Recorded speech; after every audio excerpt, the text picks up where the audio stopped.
আসসালামু আলাইকুম everyone, welcome back to my channel. আজকের আয়োজনে থাকছে খুবই মজার এবং কালারফুল কিউট তরমুজের পুডিং রেসিপি। চেষ্টা করেছি ইজি ওয়েতে তরমুজের লুক দিয়ে পুডিংটি তৈরি করার। আশা করছি রেসিপিটি আপনাদের কাছে ভালো লাগবে। তো যদি ভালো লাগে তাহলে যারা আমার চ্যানেলে নতুন আছেন প্লিজ চ্যানেলটি সাবস্ক্রাইব করবেন। তাহলে চলুন আর কথা না বাড়িয়ে চলে যাচ্ছি মূল রেসিপিতে। তরমুজের পুডিং তৈরি করার জন্য আমি এখানে কিছুটা তরমুজ কেটে নিয়েছি। তো চাইলে আপনারা এর বিচিটা পরিষ্কার করে নিতে পারেন, তাহলে বেশি ভালো হবে। আর পরিষ্কার না করলেও সমস্যা নেই, এটা ছেঁকে নিলেই হবে। এখন আমি এটা ব্লেন্ডারে ব্লেন্ড করে নিব। ব্লেন্ডারে ব্লেন্ড করার পর এখন একটা বাটিতে একটা স্ট্রেনারের সাহায্যে আমি এটা ছেঁকে নিব। তাহলে দেখা যাবে যে এতে যদি কোনো বিচি বা এর যে উপরের আঁশটা সেটা একদম ভালোভাবে ছাঁকা হয়ে যাবে। একটা চামচের সাহায্যে এভাবে একটু নেড়ে নিলেই এই তরমুজের কাঠ এবং বিচি সব কিছু আলাদা হয়ে যাবে। একটা মিক্সিং বলে এখন আমি 2 কাপ তরমুজের জুস নিয়ে নিচ্ছি, যেটা আমি করে ছেঁকে নিয়েছিলাম সেখান থেকে এখন 2 কাপ জুস এই বোলের মধ্যে দিয়ে দিচ্ছি।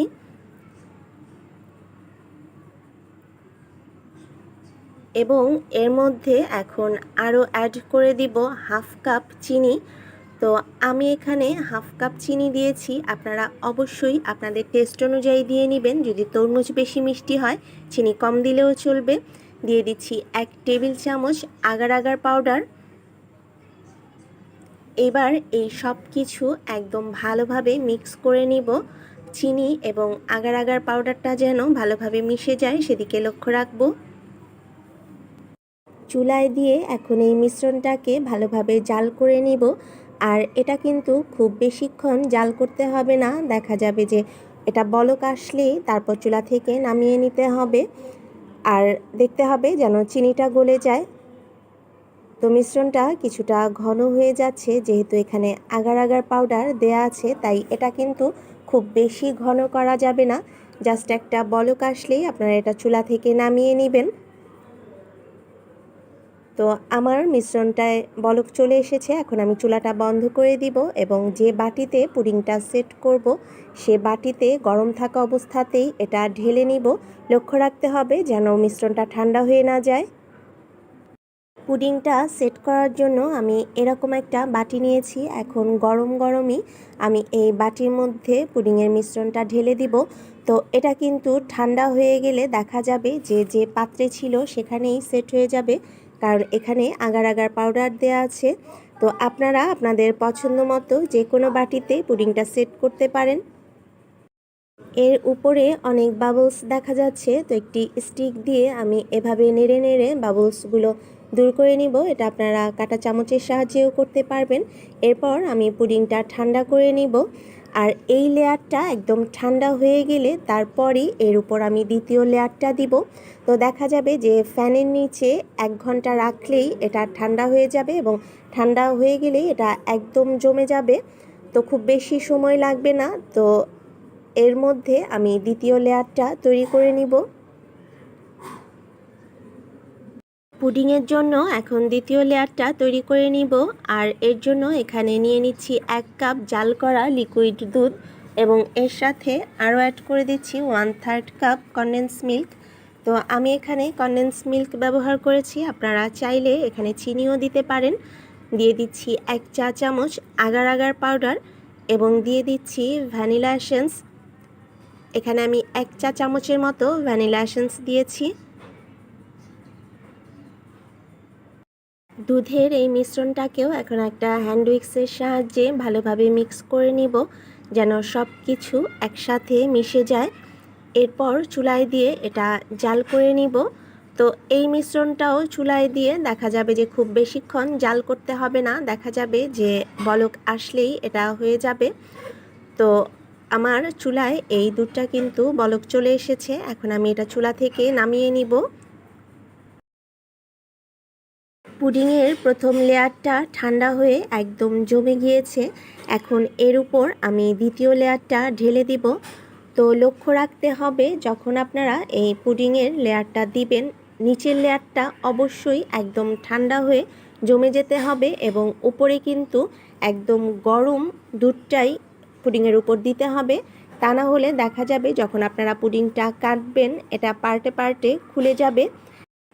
এর উপরে যে বাবলসগুলো আছে সেগুলো একটি স্টিকের সাহায্যে এভাবে নেড়ে দিব যেন এর ভিতরে কোনো লাম্পস না থাকে। আর এরপর এটাও আমি ঠান্ডা করে নিব এবং সবশেষে যে লাস্ট লেয়ারটা সেটা তৈরি করে নিব। থার্ড লেয়ারটা তৈরির জন্য এখন একটা প্যানে প্রথমে নিয়ে নিচ্ছি 1 কাপ পানি। তো আপনারা চাইলে কিন্তু এখানে ডাবের পানিটাও ইউজ করতে পারেন, তাহলে খেতে কিন্তু আরও অনেক বেশি ভালো লাগবে। এবং দিয়ে দিচ্ছি পরিমাণ মতো চিনি, আপনারা আপনাদের টেস্ট অনুযায়ী চিনিটা দিয়ে নেবেন। 1 চা চামচ দিয়ে দিচ্ছি আগার আগার পাউডার। তো এখন এই সব কিছু আবারও মিক্স করে নিব। আর এর মধ্যে আমি আরও অ্যাড করে দিলাম 1 চা চামচ লেবুর রস। চুলায় দিয়ে এই চিনির মিশ্রণটাকে জাল করে নিব এবং যখন বলক উঠে আসবে তখন আমি এটা চুলা থেকে নামিয়ে নিব। তো বারবারই বলছি এই মিশ্রণগুলো কিন্তু খুব একটা ঘন করার কোনো প্রয়োজন নেই, কারণ এখানে আগার আগার পাউডার দেওয়া আছে। বেশি ঘন করলে দেখা যাবে পুডিংটা অনেকটাই শক্ত হয়ে যাবে, খেতে খুব বেশি ভালো লাগবে না।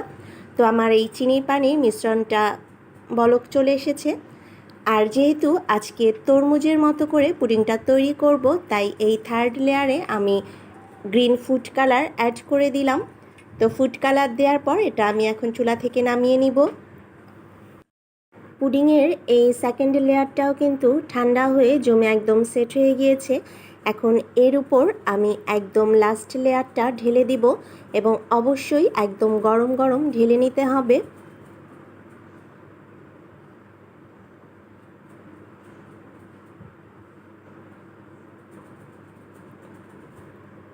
এবার এর উপরের বাবলসগুলো ঠিক একইভাবে স্টিক দিয়ে আমি এভাবে একটু নেড়ে নিব যেন কোনো লাম্পস না থাকে এবং পুডিংটা একদম ঠান্ডা করে নিব।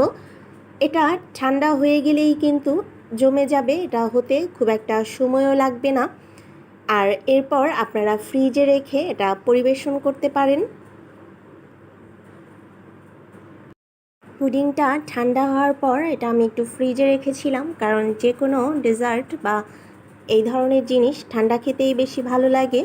তো এখন একটা ছুরির সাহায্যে এর চারপাশটা একটু এভাবে করে নিতে হবে, তাহলেই দেখা যাবে যে খুব সহজেই এই পুডিংটা মোল্ড আউট হয়ে যাবে। তো আমি পুডিংটা মোল্ড আউট করে নিয়েছি, আপনারা নিশ্চয়ই দেখে বুঝতেই পারছেন যে এটা কতটা সুন্দর হয়েছে। তো এভাবে খুব ইজিলি আপনারা এই তরমুজের পুডিংটা তৈরি করে ফেলতে পারেন। এটা কিন্তু খেতে আসলে অসাধারণ টেস্ট। তো যেহেতু আজকে তরমুজের পুডিং তৈরি করেছি এবং চেষ্টা করেছি লুকটা ঠিক তরমুজের মতো দেওয়ার জন্য, তাই এখানে আমি কিছুটা চকো চিপস দিয়ে দিচ্ছি। এটা দেখতে তরমুজের বিচির মতো লাগবে। তো এটা টোটালি অপশনাল, আপনারা চাইলে দিতেও পারেন আর না দিলেও চলবে, এতে কিন্তু এর টেস্টের কোনো ব্যাঘাত ঘটবে না, তবে দেখতে অনেকটাই সুন্দর লাগবে। আমি একটু পুডিংটা কেটে আপনাদেরকে দেখাচ্ছি যে এটা কেমন হয়েছে। তো আপনারা কিন্তু চাইলেই খুব ইজিলি এই গরমে এই তরমুজের পুডিং তৈরি করে ফেলতে পারেন। নিশ্চিত করে বলতে পারি যে এটা খেয়ে আপনাদের অনেক ভালো লাগবে। আর বিশেষ করে বাচ্চারা তো এটা অনেক বেশি পছন্দ করবে, কারণ যেহেতু দেখতে এটা অনেকটাই কালারফুল। তো যদি আমার আজকের এই রেসিপি আপনাদের কাছে ভালো লাগে তাহলে অবশ্যই লাইক কমেন্ট শেয়ার করবেন এবং এই তরমুজের সিজনে একবার অন্তত বাসায় ট্রাই করবেন। আর কেমন হলো তা আমাকে কমেন্ট করে জানাবেন। সবাই অনেক ভালো থাকবেন, সুস্থ থাকবেন। দেখা হবে আবার কোনো নতুন রেসিপি নিয়ে। আজ এ পর্যন্তই। আল্লাহ হাফেজ।